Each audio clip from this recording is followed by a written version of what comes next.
కారణాలు కూడా గమనించాలి. వీళ్ళు పక్క రాష్ట్రాల ప్రయోజనాల కోసం చేస్తున్నటువంటి ఆ రోజు వాళ్ళు పక్క రాష్ట్రాలకి ప్రయోజనం చేకూర్చే విధంగా వ్యవహరించారనడానికి ఇదొక నిదర్శనం అని చెప్పేసి నేను తెలియజేస్తున్నాం. ఈరోజు పోలవరం దాని నదులు అనుసంధానం కూడా చేయకుండా మూలన పడేసినటువంటి పరిస్థితి మనం గత 5 సంవత్సరాలుగా చూసాం. మేము రేపు రాబోయే రోజుల్లో ఖచ్చితంగా పోలవరాన్ని పూర్తి స్థాయి నిర్మాణం చేసి రైతాంగాన్ని ఆదుకునేటువంటి పరిస్థితి చేస్తామని చెప్పేసి ఈ సందర్భంగా తెలియజేస్తున్నాం.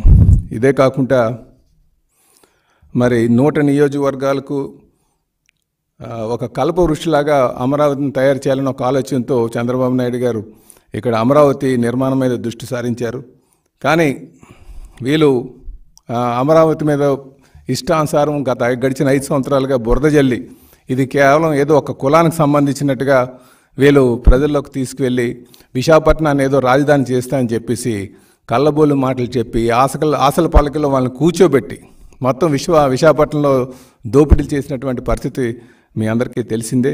ఇది రేపు రాబోయే రోజుల్లో ఖచ్చితంగా అమరావతి పూర్తిస్థాయి నిర్మాణం చేసి అలాగే విశాఖపట్నాన్ని ఆర్థిక రాజధాని చేసి అలాగే ఇది విశాఖపట్నం అమరావతి చూసుకుంటే ఏదో ఒక కులానికి సంబంధించింది కాదు. ఇది ఇంకా ఎక్కువ మంది మైనారిటీస్ కావచ్చు, ఎస్సీ ఎస్టీ కావచ్చు, బీసీస్ కావచ్చు, వీళ్ళందరూ ఉన్నటువంటి ఈ ప్రాంతాన్ని పూర్తిస్థాయి నిర్మాణం చేసి మరి ప్రపంచంలో మేటైనటువంటి రాజధానిని చేపడతారని చెప్పి ఈ సందర్భంగా తెలియజేస్తున్నాం.